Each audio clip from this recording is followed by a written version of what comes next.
ಎಲ್ಲರಿಗೂ ಇವತ್ತಿನ ನಮಸ್ಕಾರಗಳು. ನನ್ನ ಹೆಸರು ಮೋಹನ್ ಎಂ.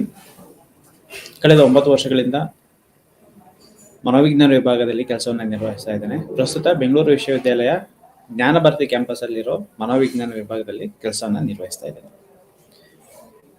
ಇವತ್ತಿನ ವಸ್ತು ವಿಷಯ ಲರ್ನಿಂಗ್ ಡಿಸಬಿಲಿಟಿ, ಕಲಿಕೆಯ ಅಸಮಾನತೆ.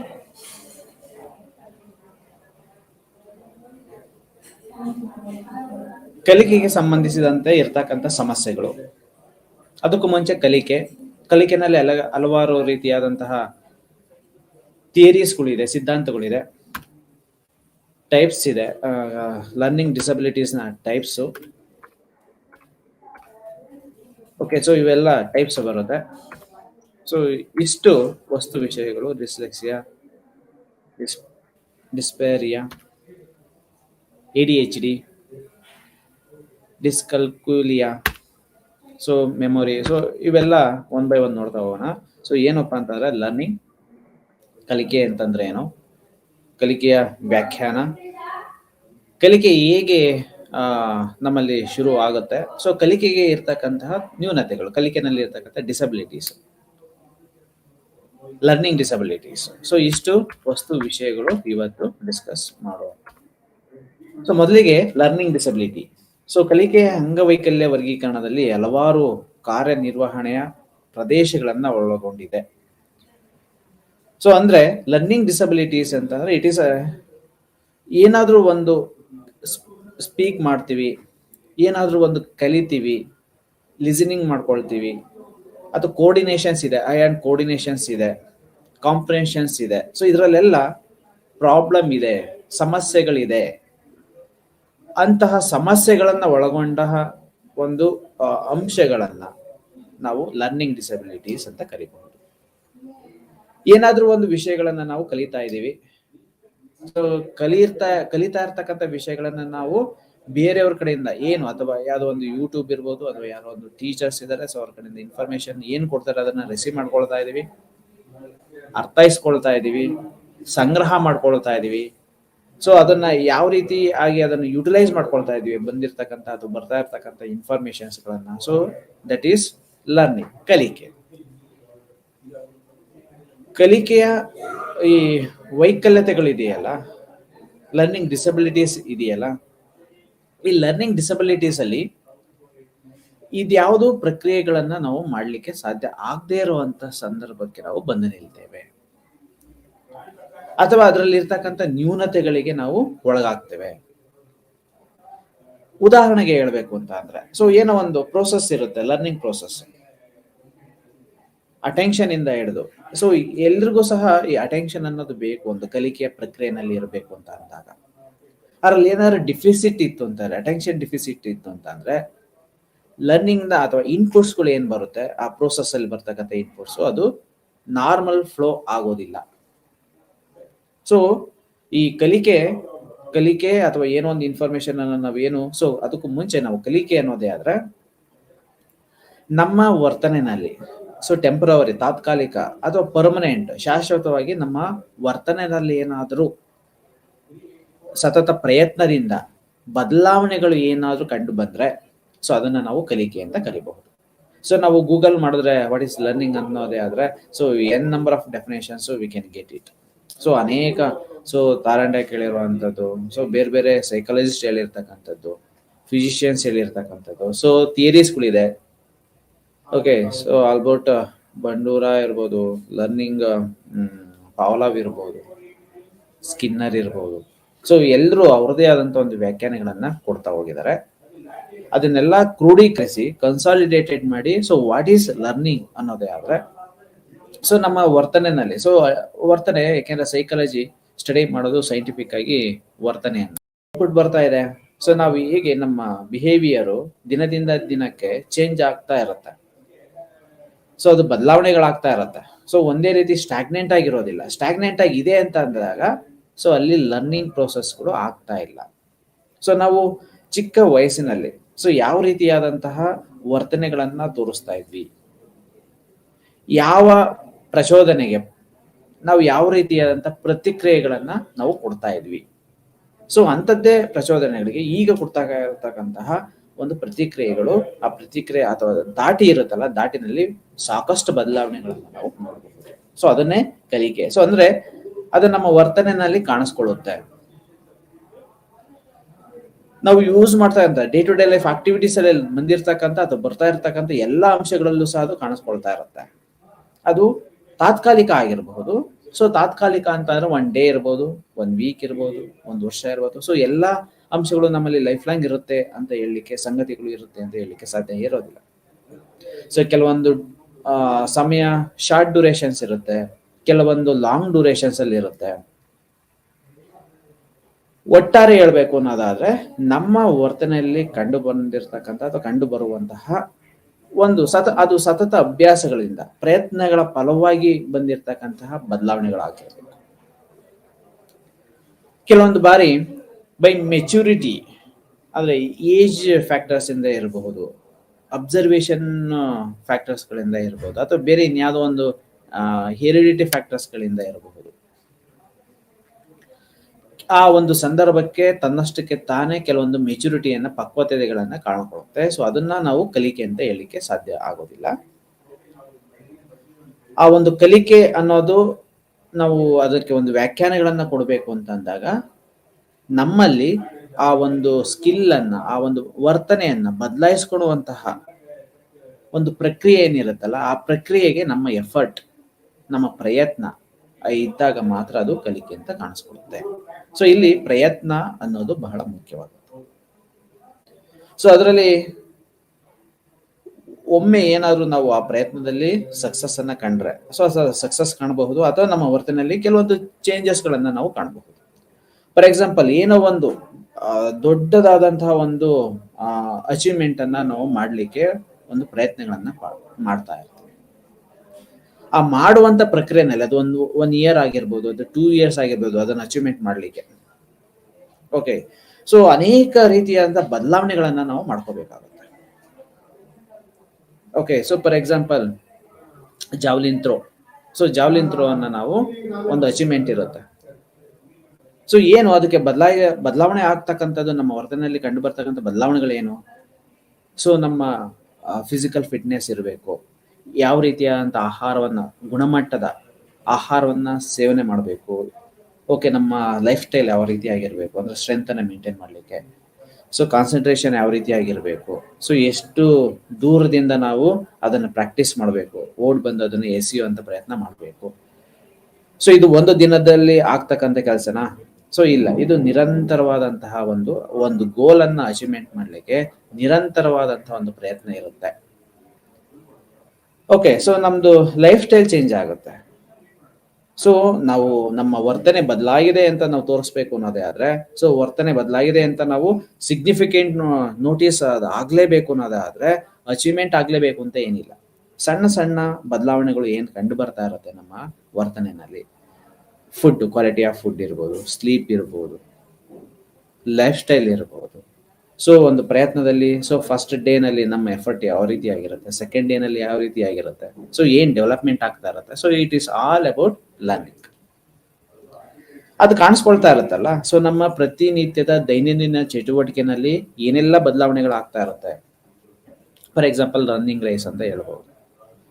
ಕ್ರಾಸ್ ಕಂಟ್ರಿ ಓಡಬೇಕು ಅಂತ ಅಂದ್ರೆ, ಸೊ ಫಸ್ಟ್ ವಾರ್ಮ್ ಅಪ್ ಮಾಡ್ಕೋಬೇಕು.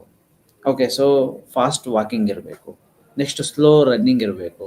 ಸೊ ಆಮೇಲೆ ಅದನ್ನ ಇಂಪ್ರೂವ್ಮೆಂಟ್ ಮಾಡ್ಕೊಳ್ತಾ ಹೋಗ್ಬೇಕು.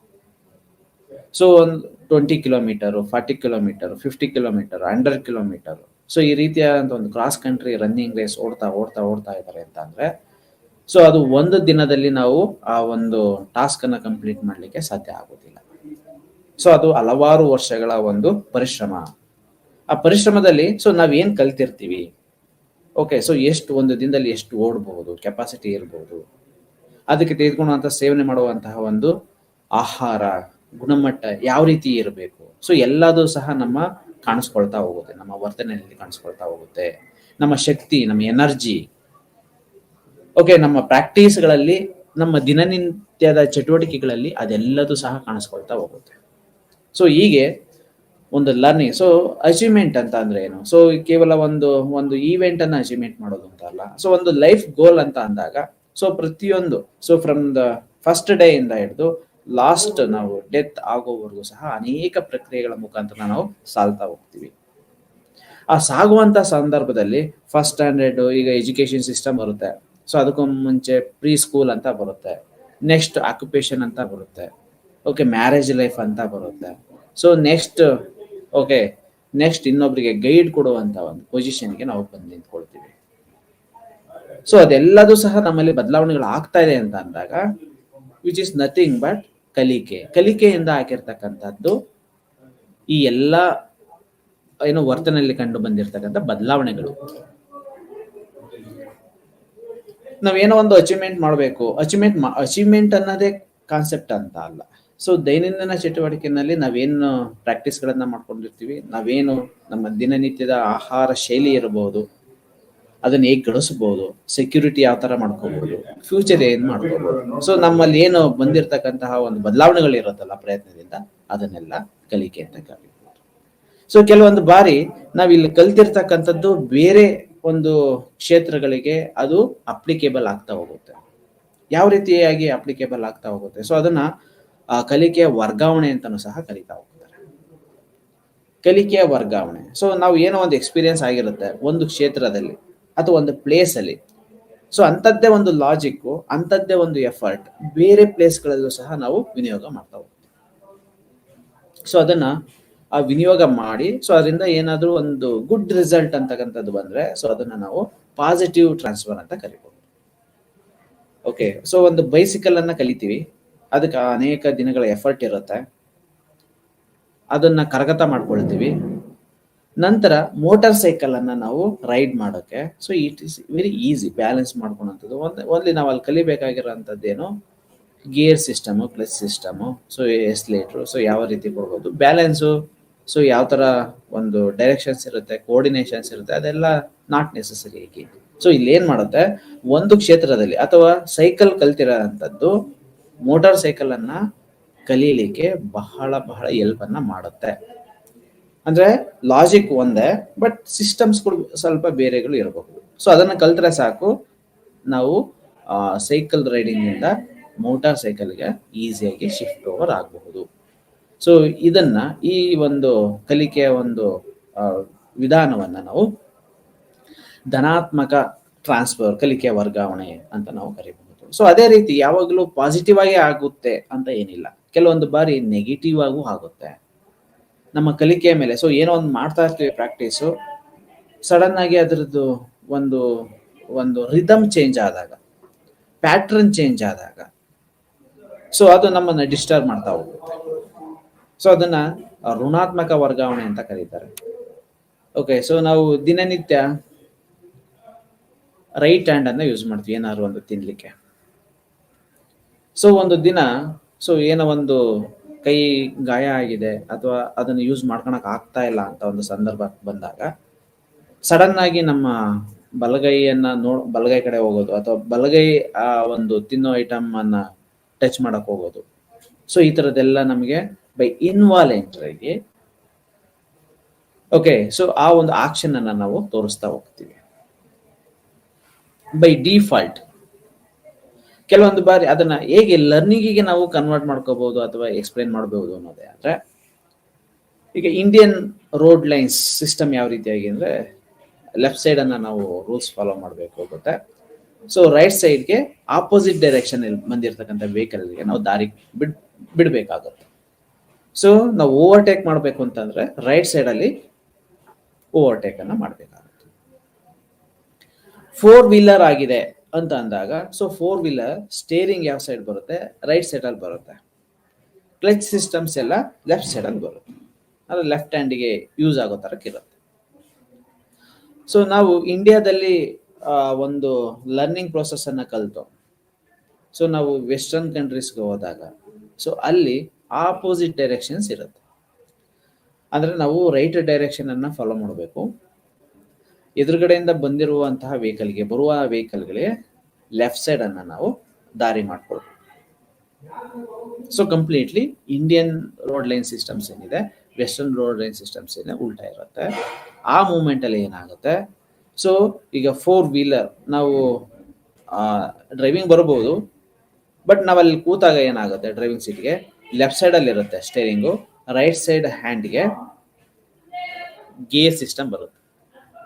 ಸೊ ನಾವಿಲ್ಲಿ ಏನು ಯೂಸ್ ಮಾಡ್ತಾ ಇರ್ತೀವಿ ಇಂಡಿಯಾದಲ್ಲಿ, ಸೊ ನಾವಲ್ಲಿ ಫಾರಿನ್ ವೆಸ್ಟರ್ನ್ ಕಂಟ್ರೀಸ್ಗಳಿಗೆ ಹೋದಾಗ, ಸೊ ಅಲ್ಲಿ ನಾವು ಯೂಸ್ ಮಾಡಬೇಕು ಅಂತ ಅಂದಾಗ ಬಹಳ ಸಮಸ್ಯೆ ಆಗುತ್ತೆ ಇದರಿಂದ.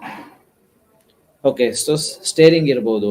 ಫಸ್ಟ್ ಆಫ್ ಆಲ್ ನಾವು ಹೋಗ್ತಾ ಇರೋಂಥ ದಾರಿ ನಮಗೆ ಇಂಡಿಯಾದಲ್ಲೆಲ್ಲ ಒಂದು ಹೆಚ್ಚು ಕಮ್ಮಿ ಒಂದು 30-40 ಇಯರ್ಸ್ ಏನಾದ್ರು ನಾವಿಲ್ಲಿ ರೂಢಿಯಾಗಿ ಅಭ್ಯಾಸಗಳಾಗಿ, ಸೊ ಒಮ್ಮೆಲೆ ಏನಾದ್ರು ಅಲ್ಲಿ ಹೋಗಿತ್ತು ಅಂತ ಅಂದ್ರೆ, so it is very difficult. So ನಾವಿಲ್ಲಿ ಕಲ್ತು ಒಂದು 2 ಇಯರ್ಸ್ 3 ಇಯರ್ಸ್ ಆಗಿದೆ, ಅಲ್ಲೂ ಕಲ್ತ್ಬೋದು ಅಂತ ಅಂದಾಗ, ಸೊ ಯಂಗ್ ಏಜ್ ಆಗಿತ್ತು ಅಂತ ಅಷ್ಟೊಂದು ಎಫೆಕ್ಟ್ ಮಾಡ್ದಲೇ ಇರ್ಬೋದು. ಆದರೆ ನಮ್ಗೆಲ್ಲ ಅಭ್ಯಾಸಗಳಾಗಿ 20-30-40 ಇಯರ್ಸ್ ಇಲ್ಲಿ ಎಕ್ಸ್ಪೀರಿಯನ್ಸ್ ಆಗಿ, ಸೊ ಒಮ್ಮೆಲೆ ನಾವು ಅದರ ಆಪೋಸಿಟ್ ಡೈರೆಕ್ಷನ್ ಅಲ್ಲಿ ನಾವು ಡ್ರೈವಿಂಗ್ ಮಾಡಬೇಕು ಅಂತಾರೆ, it is very difficult. So ಅಲ್ಲಿ ಋಣಾತ್ಮಕವಾದ ಅಂದ್ರೆ ಅದು ಕಲಿಕೆ, ಅಲ್ಲಿ ಕಲಿಯುವಂತಹ ಅಥವಾ ಅಲ್ಲಿ ರೈಡ್ ಮಾಡಿರ್ತಕ್ಕಂಥದ್ದು ಸಹ ಕಲಿಕೆ ಆಗುತ್ತೆ.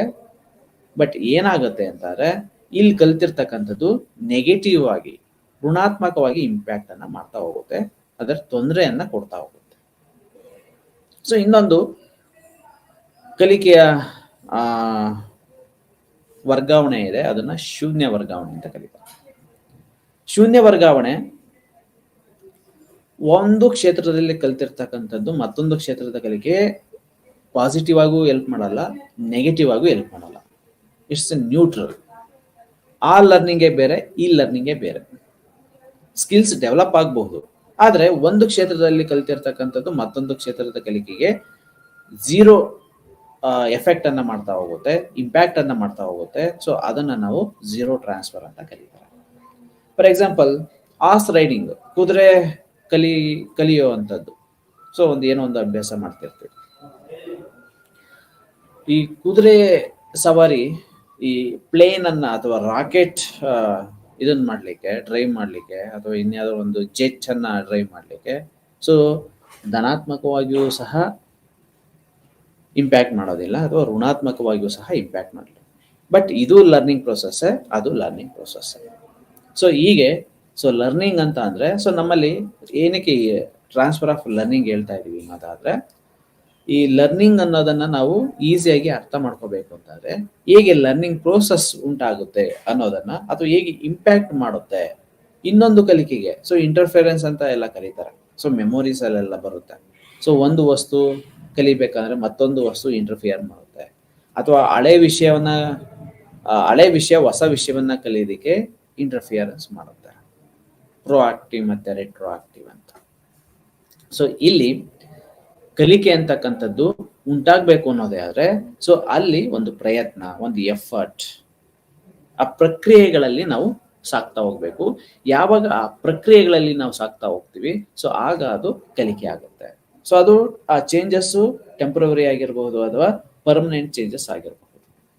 ಓಕೆ, ಸೊ ಅದನ್ನ ನಾವು ಕಲಿಕೆಯ ಪ್ರಕ್ರಿಯೆ, ಕಲಿಕೆಯ ವರ್ಗಾವಣೆ. ಸೊ ಇದು ಒಂದು ಕಲಿಕೆ disabilities, learning disabilities. Okay, so ಏನು ಕಲಿಕೆ ಅಂತಂದ್ರೆ, ಸೊ ಕಲಿಕೆನಲ್ಲಿ ಏನೇನು ಬರುತ್ತೆ? ಓಕೆ, ಸೊ ಬರೆಯುವಂಥದ್ದು ಇರಬಹುದು, ಬರವಣಿಗೆ ಇರಬಹುದು, ಮಾತಾಡುವಂಥದ್ದು ಇರಬಹುದು, ಮ್ಯಾಥಮೆಟಿಕ್ಸ್ ಯಾವುದೋ ಒಂದು ಸಮಸ್ಯೆಗಳನ್ನ ಬಿಡಿಸ್ಲಿಕ್ಕೆ ಆಗದೇ ಇರುವಂಥದ್ದು ಇರಬಹುದು. ಓಕೆ, ಸೊ ಅದೆಲ್ಲ ಲರ್ನಿಂಗ್ ಡಿಸಬಿಲಿಟೀಸ್. ಸೊ ಲರ್ನಿಂಗ್ ಅಂತ ಅಂದ್ರೆ ಸಮಸ್ಯೆಗಳಿಗೆ ಪರಿಹಾರಗಳನ್ನು ಸೂಚಿಸುವಂಥದ್ದು, ಕೋಆರ್ಡಿನೇಷನ್ಸ್ಗಳು ಇರಬಹುದು, ಐ ಆ್ಯಂಡ್ ಕೋಆರ್ಡಿನೇಷನ್ಸ್ ಇರಬಹುದು, ಅಟೆನ್ಷನ್ಸ್ ಇರಬಹುದು. ಇವೆಲ್ಲವೂ ಸಹ ಕಲಿಕೆಯ ಅಂಗಗಳು, ಉಪ ಅಂಗಗಳು ಅಂತ ಕರಿಬಹುದು. ಸೊ ಅವೆಲ್ಲವೂ ಇದ್ಕೊಂಡು ಜೊತೆಯಾಗಿ ಕಲೆಕ್ಟಿವ್ ಆಗಿ ಆ ಒಂದು ಲರ್ನಿಂಗ್ ಪ್ರಕ್ರಿಯೆಗಳು ಸಾಗ್ತಾ ಹೋಗುತ್ತೆ. ಸೊ ಇಲ್ಲಿ ಒಂದು ವಿಶಿಷ್ಟ ರೀತಿಯಾಗಿ ಕಲಿಯಲು ತೊಂದರೆ ಇದೆ ಅಂತ ಅಂದ್ರೆ ಮಾತಾಡೋದಕ್ಕೆ ನಮಗೆ ಬರ್ತಾ ಇಲ್ಲ, ಅಥವಾ ಕೆಲವೊಂದು ಆಕ್ಸೆಂಟ್ಗಳು ಸೊ ಈಸಿಯಾಗಿ ಫ್ಲೋ ಆಗ್ತಾ ಇಲ್ಲ, ಬರವಣಿಗೆಗೆ ಸೊ ಯಾವುದಾದ್ರೂ ಒಂದು ನ್ಯೂನತೆಗಳಿತ್ತು ಅಂತಂದ್ರೆ, ಸೊ ಎಲ್ಲರಲ್ಲೂ ನ್ಯೂನತೆಗಳು ಇರಬೇಕು ಅನ್ನೋದೇನಿಲ್ಲ. ಓದೋದ್ರು ಅಥವಾ ಬರೆಯೋದ್ರಲ್ಲಿ ನ್ಯೂನತೆಗಳಿದೆ, ಕಾಂಪ್ರಿಹೆನ್ಷನ್ ನಲ್ಲಿ ನ್ಯೂನತೆಗಳಿದೆ, ಅದನ್ನ ರಿಕಾಲ್ ಮಾಡ್ಕೊಳೋದ್ರಲ್ಲಿ ನ್ಯೂನತೆಗಳಿದೆ, ಬರ್ತಾ ಇಲ್ಲ, ಫ್ರೀಕ್ವೆಂಟ್ ಆಗಿಲ್ಲ, ಸಿಸ್ಟಮೆಟಿಕ್ ಆಗಿಲ್ಲ, ಅಂದ್ರೆ ಕಂಟಿನ್ಯೂಸ್ ಆಗಿಲ್ಲ. ಈ ರೀತಿಯಾದಂತಹ ಏನಾದರೂ ತೊಂದರೆಗಳಿಗೆ ನಾವು ಸಿಲುಕಿದ್ದೇ ಆದಲ್ಲಿ, ಅಥವಾ ಆ ರೀತಿಯಾದಂಥ ರೋಗ ಲಕ್ಷಣಗಳು ಅಥವಾ ಗುಣಲಕ್ಷಣಗಳು ನಮ್ಮಲ್ಲಿ ಕಾಣಿಸಿಕೊಂಡಿದ್ದೇ ಆದಲ್ಲಿ ಅದನ್ನ ಲರ್ನಿಂಗ್ ಡಿಸಬಿಲಿಟೀಸ್ ಅಂತ ಕರೀಬಹುದು. ಸೊ ಈ ಕಲಿಕೆಯಲ್ಲಿ ಅನೇಕ ತಾರುಮಾರುಗಳು ಇರೋದನ್ನ ನಾವು ಗಮನಿಸ್ಕೋಬಹುದು. ಸೊ ಏನೋ ಒಂದು ಹೇಳ್ತಿರ್ತಾರೆ, so we are not ready to listen first. So ಅವ್ರು ಏನು ಹೇಳ್ತಾ ಇದ್ದಾರೆ ಅದನ್ನ ನಾವು ಕ್ಯಾಶ್ ಮಾಡ್ಕೊಳಕ್ ಆಗ್ತಾ ಇಲ್ಲ. ಅವ್ರು ಏನು ಇನ್ಫಾರ್ಮೇಶನ್ ಕೊಡ್ತಾ ಇದ್ದಾರೆ ಅದನ್ನ ನಾವು ಈಸಿಯಾಗಿ ಒಂದು ಅರ್ಥೈಸ್ಲಿಕ್ಕೆ ಆಗ್ತಾ ಇಲ್ಲ. ಓಕೆ, ಸೊ ಅಲ್ಲಿ ಅಟೆನ್ಷನ್ಸ್ ಡೆಫಿಸಿಟ್ ಇರಬಹುದು, ಇಂಟರ್ಪ್ರಿಟೇಷನ್ ನಲ್ಲಿ ನಮಗೆ ಆಗ್ತಿರ್ತಕ್ಕಂಥ ಲೋಪದೋಷಗಳು ಇರಬಹುದು. ಸೊ ಯಾವುದೇ ಒಂದು ಪ್ರೋಸೆಸ್ ಅಲ್ಲಿ ನಾವು ಎಡುತ್ತಾ ಇದ್ದೀವಿ ಅಂತ ಅಂದಾಗ, ಲರ್ನಿಂಗ್ ಪ್ರೋಸೆಸ್ ಅಲ್ಲಿ ಒಂದು ಪ್ರಯತ್ನ ಮಾಡಿದ್ರು ಸಹ ಅದರಲ್ಲಿ ನಾವು ಒಂದು ಕ್ಯಾಶ್ ಮಾಡ್ಕೊಳಕ್ ಆಗ್ತಾ ಇಲ್ಲ, ಬರೆಯೋದಿಕ್ ಆಗ್ತಾ ಇಲ್ಲ, ಹೇಳೋದನ್ನ ಡಿಟೆಕ್ಟ್ ಮಾಡ್ಕೊಳಕ್ ಆಗ್ತಾ ಇಲ್ಲ. ಆ ಡಿಟೆಕ್ಟ್ ಮಾಡೋದ್ರಲ್ಲಿ ನಾವು ಎಡುತ್ತಾ ಇದ್ದೀವಿ, ಗ್ರಹಿಸ್ಕೊಳಕ್ ಆಗ್ತಾ ಇಲ್ಲ. ಸೊ ಇವೆಲ್ಲವೂ ಸಹ ಲರ್ನಿಂಗ್ ಡಿಸಬಿಲಿಟೀಸ್ಯ ಒಂದು ಅಂಶಗಳು, ಗುಣಲಕ್ಷಣಗಳು.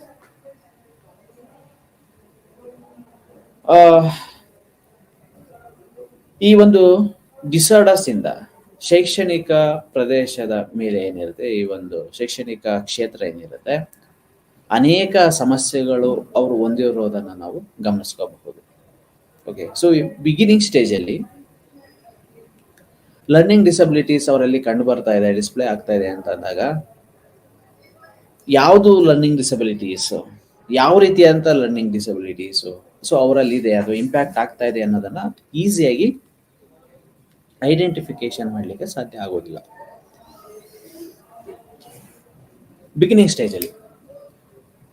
ಅದು ಕಾಲಾನಂತರದಲ್ಲಿ ಸೊ ನಮ್ಮಲ್ಲಿ ಅನೇಕ ರೀತಿಯಾದಂತಹ ಸಮಸ್ಯೆಗಳು ಉಂಟಾಗೋದನ್ನ ನಾವು ನೋಡ್ತಾ ಹೋಗ್ತೀವಿ.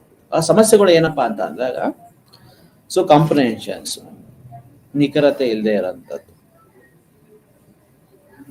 ಕೋರ್ಡಿನೇಷನ್ ಇಲ್ಲದೆ ಇರ್ತಕ್ಕಂಥದ್ದು, ಅಕ್ಷರಗಳ ನಡುವೆ ಇರ್ತಕ್ಕಂಥ ಕೋರ್ಡಿನೇಷನ್ ಇಲ್ಲದೆ ಇರ್ತಕ್ಕಂಥದ್ದು, ರೈಟಿಂಗ್ ಮಾಡುವಂತಹ ಒಂದು ಪ್ರಕ್ರಿಯೆಯಲ್ಲಿ ರಾಂಗ್ ಇನ್ಫಾರ್ಮೇಶನ್ ಅನ್ನ ಡ್ರಾ ಮಾಡುವಂಥದ್ದು, ಸ್ಪೀಕ್ ಮಾಡೋ ಟೈಮಲ್ಲಿ ಸೊ ಆ ಒಂದು ಆಕ್ಸೆಂಟ್ ಇರ್ಬೋದು, ಫ್ಲೋ ಇರ್ಬೋದು, ಕೆಲವೊಂದು ಇಂಪಾರ್ಟೆಂಟ್ ಇನ್ಫಾರ್ಮೇಶನ್ಸ್ಗಳು ಬರ್ದಲೇ ಇರಬಹುದು, ಅಂದ್ರೆ ರಿದಮ್ ಇಲ್ಲದೆ ಇರ್ತಕ್ಕಂಥದ್ದು. ರಿದಮ್ ಅಂತ ಅಂದ್ರೆ ಫ್ಲೋನಲ್ಲಿ ಬರ್ತಕ್ಕಂಥ ಒಂದು ರಿದಮ್, ಅಂದ್ರೆ ಯಾವ್ದಿರಬೇಕು, ವ್ಯಾಕರಣದಲ್ಲಿ ಕಂಡು ಬರ್ತಕ್ಕಂತಹ ಅಥವಾ ಏನಾದ್ರು ನ್ಯೂನತೆಗಳು, ತೊಂದರೆಗಳು.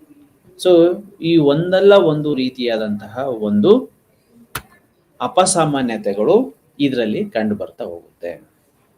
ಸೊ ಅದರಲ್ಲಿ ಅನೇಕ ವಿಧಗಳು ಇರೋದನ್ನ ನಾವು ನೋಡ್ತಾ ಹೋಗ್ಬೋದು. ಸೊ ಡಿಸ್ಗ್ರಾಫಿಯಾ, ಸೊ ಬರೆಯಲು ಪ್ರಾಬ್ಲಮ್ ಆಗ್ತಾ ಇರ್ಬೋದು. ಡಿಸ್ಕಲ್ಕುಲಿಯಾ ಅಂದ್ರೆ ಗಣಿತಕ್ಕೆ, ಅಂದ್ರೆ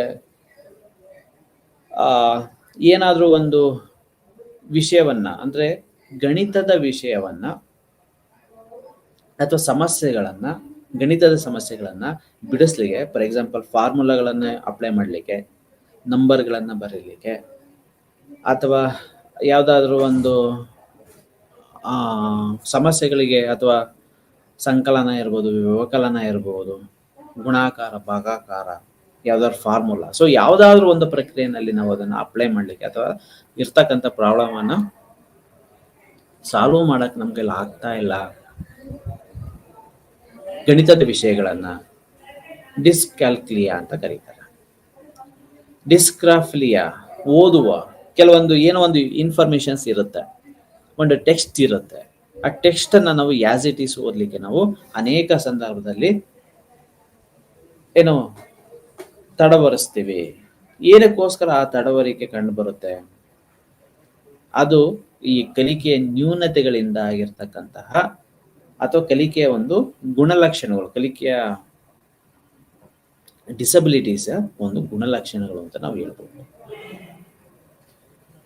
ಸೊ ಇಲ್ಲಿ ಏನಪ್ಪಾ ಆಗಿರುತ್ತೆ ಅಂತ ಅಂದ್ರೆ, ಈ ನ್ಯೂರಲಾಜಿಕಲ್ ಪ್ರಾಬ್ಲಮ್ಸ್, ಏನಕ್ಕೆ ಒಂದು ಇನ್ಫಾರ್ಮೇಶನ್ ಅನ್ನು ನಾವು ಕ್ಯಾಶ್ ಮಾಡ್ಕೊಳ್ತಾ ಇಲ್ಲ, ಇನ್ಫಾರ್ಮೇಶನ್ ಅನ್ನು ನಾವು ಸೇವ್ ಮಾಡ್ಕೊಳ್ತಾ ಇಲ್ಲ, ಇನ್ಫಾರ್ಮೇಶನ್, ಆ ಮಾಹಿತಿ ಸಂಸ್ಕರಣೆಯಲ್ಲಿ ಬಂದಿರತಕ್ಕಂಥದ್ದು, ಆ ಲರ್ನಿಂಗ್ ಪ್ರೋಸೆಸ್ ಅಲ್ಲಿ ಬಂದಿರತಕ್ಕಂಥ ಒಂದು ಇನ್ಫಾರ್ಮೇಶನ್ಸ್ ಸರಿಯಾದ ಕ್ರಮದಲ್ಲಿ ಫ್ಲೋ ಆಗ್ತಾ ಇಲ್ಲ ಅಂತ ಅಂದಾಗ, ಸೊ ಅಲ್ಲಿ ಏನೋ ಒಂದು something wrong in our brain.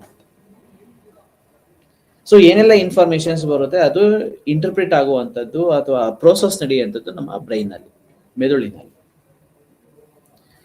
ಮಾಹಿತಿಯನ್ನ ಸ್ವೀಕಾರ ಮಾಡ್ಕೋವಂಥ ಸಂದರ್ಭದಲ್ಲಿ, ಮಾಹಿತಿಗೆ ರಿಪ್ಲೈ ಕೊಡುವಂಥ ಸಂದರ್ಭದಲ್ಲಿ ಸರಿಯಾದ ಪ್ರಮಾಣದ ರಿಸೀವ್ ಮತ್ತೆ ಸೆಂಡಿಂಗ್ ಇಲ್ಲ ಅಂತ ಸಂದರ್ಭದಲ್ಲಿ ಕಂಡು ಬರುವಂಥದ್ದು ಈ ಅಸ್ವಸ್ಥತೆ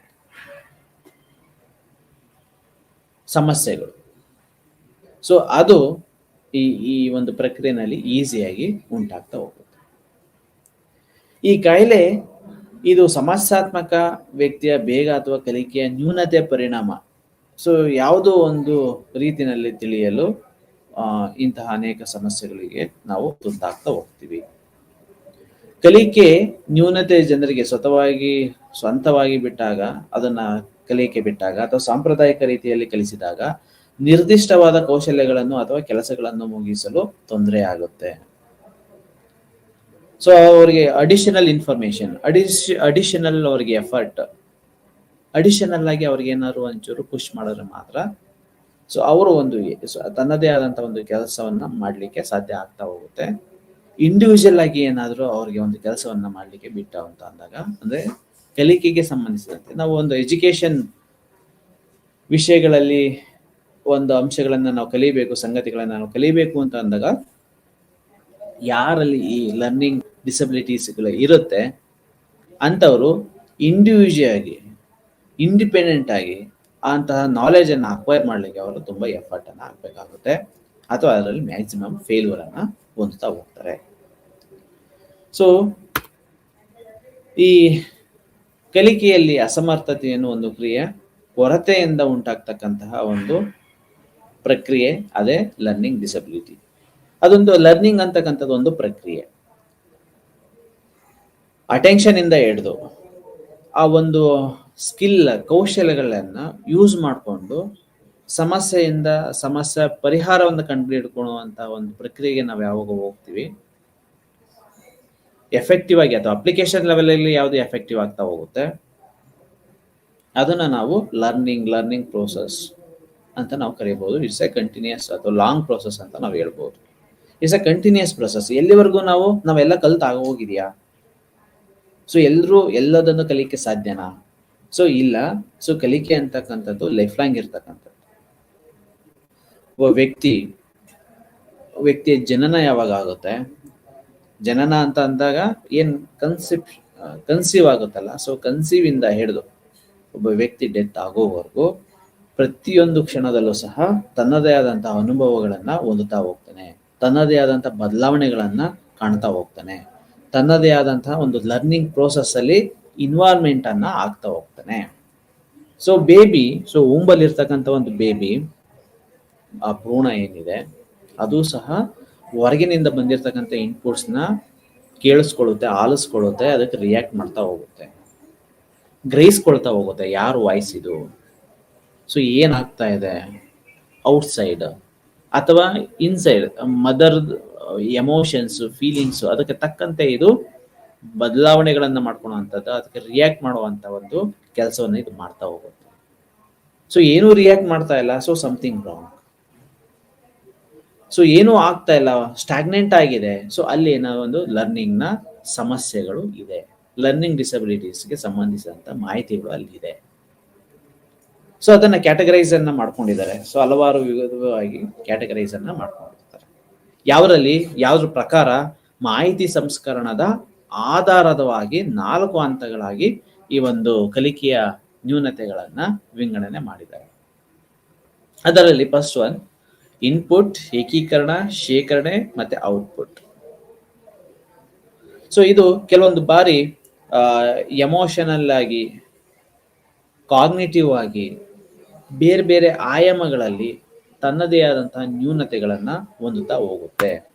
ಅದರಲ್ಲಿ ಇನ್ಪುಟ್ ಅಂತ ನೋಡೋದಾದ್ರೆ, ಸೊ ಇದೊಂದು ದೃಶ್ಯ ಹಾಗೂ ಶ್ರಾವ್ಯ ಗ್ರಹಿಕೆ. ಸೊ ಫಸ್ಟ್ ಏನಾದ್ರು ಒಂದು ಇನ್ಫಾರ್ಮೇಶನ್ಸ್ ಇನ್ಪುಟ್ ಆಗ್ಬೇಕು. ಸೊ ಪರಿಸರದಿಂದ, ಸೊ ಪರಿಸರ ಅಂತಕ್ಕಂಥದ್ದು ಒಂದು ಹ್ಯೂಜ್ ಸೊ ನಮ್ಮಲ್ಲಿ ಈ ಒಂದು ಆ, ಏನೋ ರಿಸಿಪ್ಟಾರ್ಸ್ ಇದೆ, ಇಂದ್ರಿಯಗಳಿದೆ. ಸೊ ಇಂದ್ರಿಯಗಳಲ್ಲಿ ಇನ್ಫಾರ್ಮೇಶನ್ ಕ್ಯಾಶ್ ಮಾಡ್ಕೊಳ್ಳುವಂತ ರಿಸಿಪ್ಟಾರ್ಸ್ಗಳಿದೆ. ಆ ರಿಸಿಪ್ಟಾರ್ಸ್ ಮುಖಾಂತರ ನಾವೇನು ಗ್ರಹಿಸ್ಕೊಳ್ತೀವಲ್ಲ ಮಾಹಿತಿ, ಸೊ ಅದು ದೃಶ್ಯಕ್ಕೆ ಸಂಬಂಧಿಸಿದಂತೆ ಇರಬಹುದು, ಶ್ರಾವಕ್ಕೆ ಸಂಬಂಧಿಸಿದಂತ ಮಾಹಿತಿಗಳು ಇರಬಹುದು, ಅಥವಾ ಟ್ಯಾಕ್ಟೈಲ್ ಇರಬಹುದು, ಆಲ್ಫ್ಯಾಕ್ಟರಿ ಮತ್ತು ಗೆಸ್ಟಾಲ್ಟ್. ಅದು ಆಸ್ ಇಟ್ ಈಸ್ ಇನ್ಫಾರ್ಮೇಶನ್ ಅನ್ನ ಅಥವಾ ಒಂದು ಮಾಹಿತಿಯನ್ನ ನಾವು ಅನುಭವಿಸಬೇಕು, ಎಕ್ಸ್ಪೀರಿಯನ್ಸ್ ಮಾಡಬೇಕು. ಅದನ್ನ ಎಕ್ಸ್ಪೀರಿಯನ್ಸ್ ಮಾಡಿದಂತ ನಂತರದಲ್ಲಿ ಅದಕ್ಕೊಂದು ಇಂಟರ್ಪ್ರಿಟೇಷನ್ ಅನ್ನ ಕೊಡಬೇಕು. ಈ ದೃಶ್ಯ ಗ್ರಹಿಕೆ ತೊಂದರೆಗಳು, ವಸ್ತುಗಳ ಆಕಾರ ಇರಬಹುದು, ಸ್ಥಾನ ಇರಬಹುದು. ಸೊ ಇದು ಏನು ಅನ್ನೋದು ನಮಗೆ ಗೊತ್ತಾಗ್ಬೇಕು, ಅದಕ್ಕೊಂದು ಅರ್ಥವನ್ನ ಕೊಡಬೇಕು, ಇಂಟರ್ಪ್ರಿಟೇಷನ್ ಅನ್ನ ಮಾಡಬೇಕು. ಅದಕ್ಕೂ ಮುಂಚೆ ನಮ್ಮಲ್ಲಿ ಒಂದು ಅಟೆನ್ಷನ್, ಅವಧಾನವನ್ನ ಕೊಡಬೇಕು. ಸೊ ಒಂದು ಇನ್ಫಾರ್ಮೇಶನ್ ನಾವು ಕಲಿತೀವಿ ಅಂತ ಅಂದಾಗ, ಸೊ ಇಂಟ್ರೆಸ್ಟ್ ಇದೆ ಅಂತ ಅಂದಾಗ ಅದ್ರ ಮೇಲೆ ನಮ್ಮದೇ ಆದಂತ ಎಫರ್ಟ್ ಅನ್ನ ಹಾಕ್ಬೇಕು. ಯಾವಾಗ ಎಫರ್ಟ್ ಅನ್ನ ಹಾಕ್ತಿವಿ, ಸೊ ಆಗ ಮಾತ್ರವೇ ಕಲಿಕೆಯ ಪ್ರಕ್ರಿಯೆಗಳು ನಡೀತಾ ಹೋಗುತ್ತೆ. ಸೊ ಇದರಲ್ಲಿ ಏನಾದ್ರು ತೊಂದರೆಗಳಿದ್ದೇವೆ ಅಂತ ಅಂದಾಗ, ಸೊ ಅಲ್ಲಿ ಸಮಥಿಂಗ್ ರಾಂಗ್ ಅಂತ. ಸೊ ಅಲ್ಲಿ ಕಲಿಕೆಯ ಪ್ರಕ್ರಿಯೆಗಳು ಸರಾಗವಾಗಿ ನಡೀಲಿಕ್ಕೆ ಸಾಧ್ಯ ಆಗೋದಿಲ್ಲ. Okay, so for example depth perception, ಆಳ ಅಧ್ಯಯನ, ಆಳದ ಅನುಭವ. ಓಕೆ, ಸೊ ನಮ್ಮಲ್ಲಿ ಏನಾದ್ರು ಲರ್ನಿಂಗ್ ಡಿಸಬಿಲಿಟೀಸ್ ಇದೆ ಅಂತ ಅಂದಾಗ, so the depth between object and person ಅದನ್ನು ಐಡೆಂಟಿಫೈ ಮಾಡಲಿಕ್ಕೆ ಸಾಧ್ಯ ಆಗೋದಿಲ್ಲ.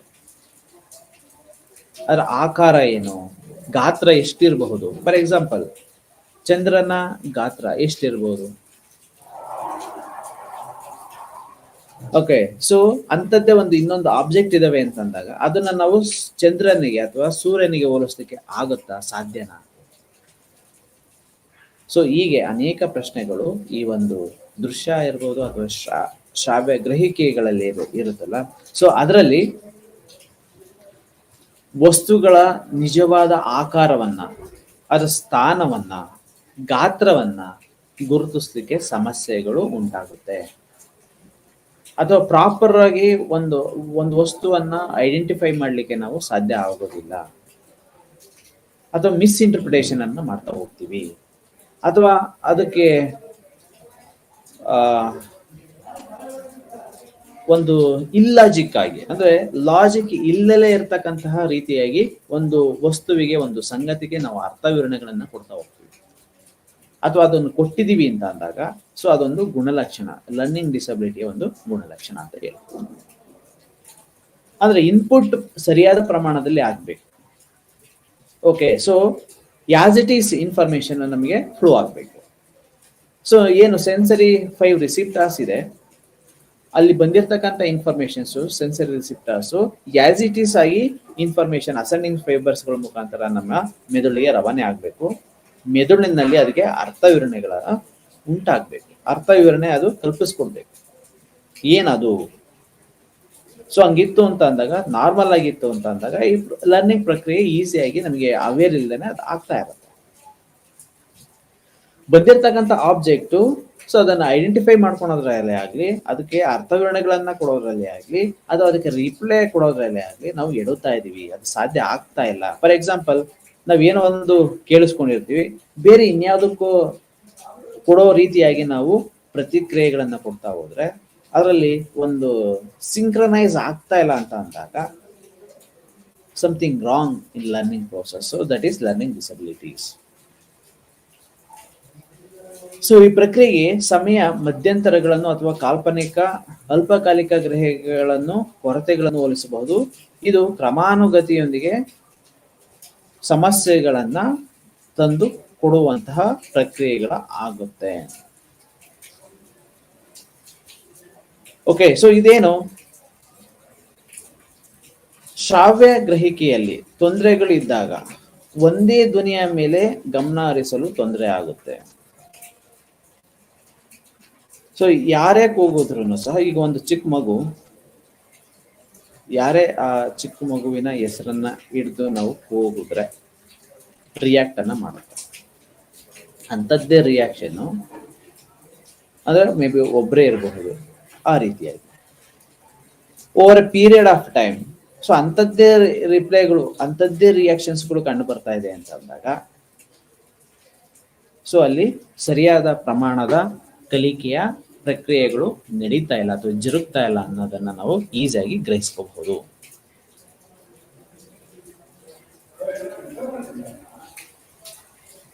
ಕೆಲವು ಮಕ್ಳು ಏನ್ ಮಾಡ್ತಾರೆ, ಈ ಸ್ಪರ್ಶ ಟ್ಯಾಕ್ಟೈಲ್ ಇರ್ತಕ್ಕಂಥದ್ದಲ್ಲ, ಸೊ ಅದನ್ನ ಪ್ರಕ್ರಿಯೆಗೊಳಿಸಲು ಸಾಧ್ಯ ಆಗೋದಿಲ್ಲ.